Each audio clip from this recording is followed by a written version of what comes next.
때 성왕과 대단히 밀접한 관계가 있는 그러한 절터가 아니겠는가 하고 단정하는데 아주 유력한 자료가 돼주고 있습니다.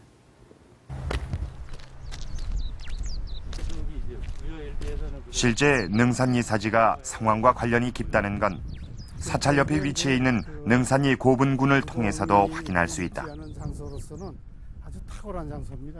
능산리 절토에서 100m 좀 떨어진 곳에 있는 능산리 고분군. 이곳엔 모두 7개의 고분이 나란히 조성돼 있다. 그런데 이 고분들은 바로 백제왕실의 고분이며 이 중에 성왕의 무덤으로 추정되는 무덤이 있다는 것이다. 우선 이 고분군을 왕릉급으로 보는 이유는 고분의 밑지름이 20-30m에 달할 정도로 크기 때문이다. 그리고 무덤의 내부 구조를 통해서도 이 무덤이 왕릉급이란 걸 확인할 수 있다. 이곳은 고분군의 무덤 중 한 기를 모형으로 만들어 놓은 곳이다. 두 사람을 볼 수 있도록 확장을 했습니다. 합장한 이제 무덤으로 볼 수가 있죠.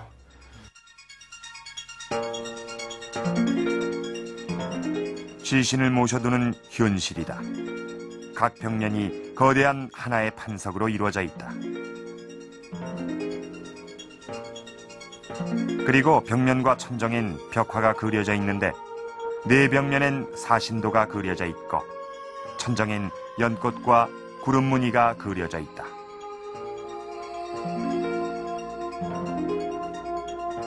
고구려의 경우는 90여 개 이상의 벽화분이 발견되어 있기 때문에 그 전부가 왕릉이라고 볼 수는 없지만 하여튼 왕릉을 포함한 최상층 계급의 무덤으로 추정이 되고 있고 백제에 와서는 송살리에서 벽화고분이 하나 있고 여기 능살리에서 하나가 있습니다. 물론 이런 벽화를 그릴 수 있는 계층은 아마 왕이 돼야 될 것입니다. 그렇다면 능산리 고분군 7개의 무덤 중 성왕의 무덤은 어느 것일까? 이 책은 일제시대 발굴 결과를 정리해놓은 조선 고적도보다. 발굴 당시 무덤은 이미 도굴된 뒤여서 이렇할 유물은 찾을 수 없었다. 대신 무덤의 내부 구조를 통해 무덤의 주인을 추정해 볼 수 있었다.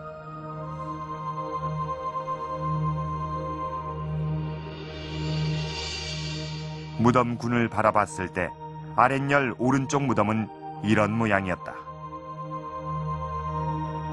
시신을 모셔두는 현실의 천정이 일직선으로 평평하다. 이에 비해 아랫열 중간 무덤은 천정이 둥그스름한 터널형이다.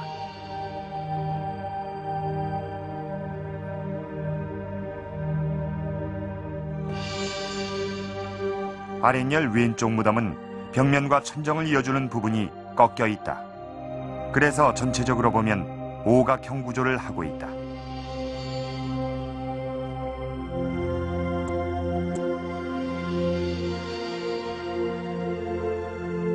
그리고 나머지 4개의 무덤도 이렇게 오각형의 구조를 하고 있다. 그리고 이제 이 그림은 중하총, 중하총 그림인데 그 도면인데 여기서 보시는 바와 같이 천정이 이렇게 둥글게 되어 가지고 이렇게 길이로 되어 있기 때문에 이게 말하자면 터널형이다 이렇게 보는 거예요.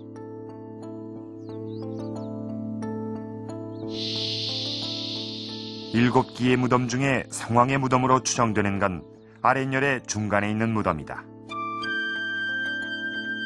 시신을 모셔둔 현실의 천정이 둥근 터널형.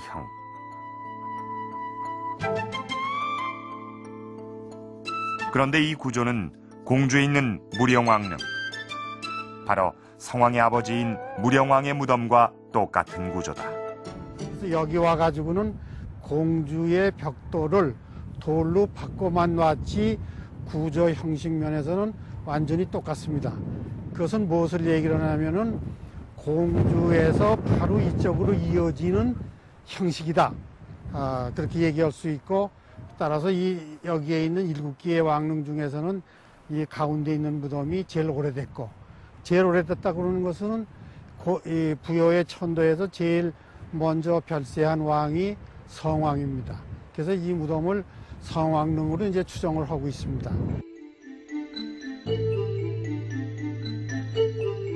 그런데 또 한 가지 흥미로운 사실은 능산리 사찰에서 나온 독특한 모양의 사리감이 성왕릉의 둥그스름한 천정구조와 닮았다는 것이다. 근데 그 성왕에 이제 시신을 안치한 관을 넣어둔 현실의 이제 그 구조가 아치 모양으로 돼 있는데, 이 능산리 2호분의 현실의 아치 모양으로 된 구조가 사리감의 형태하고 똑같은 것입니다. 바로 이것은 이제 추측을 해볼 건데, 독실한 그 불교 신자였던 성왕의 무덤의 현실 구조를 그대로 따와가지고 사리감을 이제 만들지 않았겠는가, 이런 이제 생각을 해볼 수 있고. 부여 능산리에 조성돼 있는 성왕의 무덤, 그리고 성왕이 죽고 13년 뒤 성왕릉에서 불과 100m 떨어진 곳에 조성된 사찰. 이는 이 사찰이 성왕과 관련이 있다는 의미다. 성왕은 백제 26대 왕입니다. 여러분이 너무나 잘 알고 계시는 백제 무령왕의 아들로서 무령왕의 뒤를 이어 왕위에 올랐습니다. 성왕이 왕위에 오른 건 523년, 즉 6세기 초중반에 백제를 다스렸던 왕입니다. 또 백제의 수도를 공주에서 부여, 즉 사비로 옮겼던 아주 국가적인 사업을 단행했던 그런 왕입니다. 그런 성왕을 추모하기 위해 건립한 절이 바로 이 부여 능산리에 세워져 있었던 이 사찰이다. 기록을 한번 보도록 하겠습니다.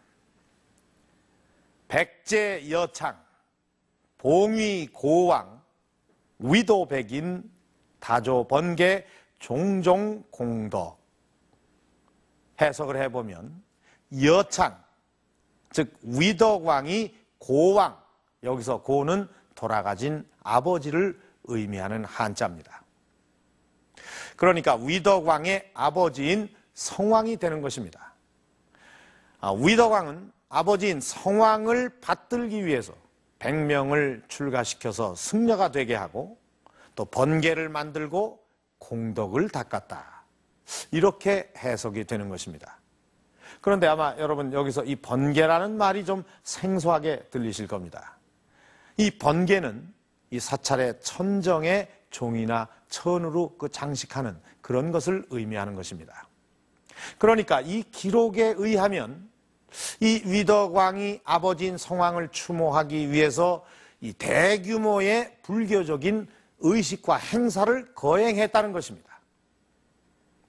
자, 그렇다면 이 탑에 사리감을 공양하고 또 이 사찰을 건립한 것도 바로 이런 백제 왕실에서 거행했던 불교 행사 중에 하나였을 것이라는 겁니다. 그런데 최근에 아주 흥미로운 사실이 하나 밝혀졌습니다.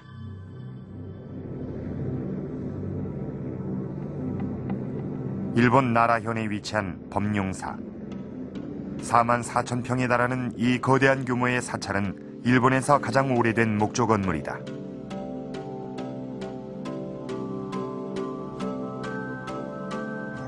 그래서인지 사찰에 세워져 있는 각종 건축물뿐 아니라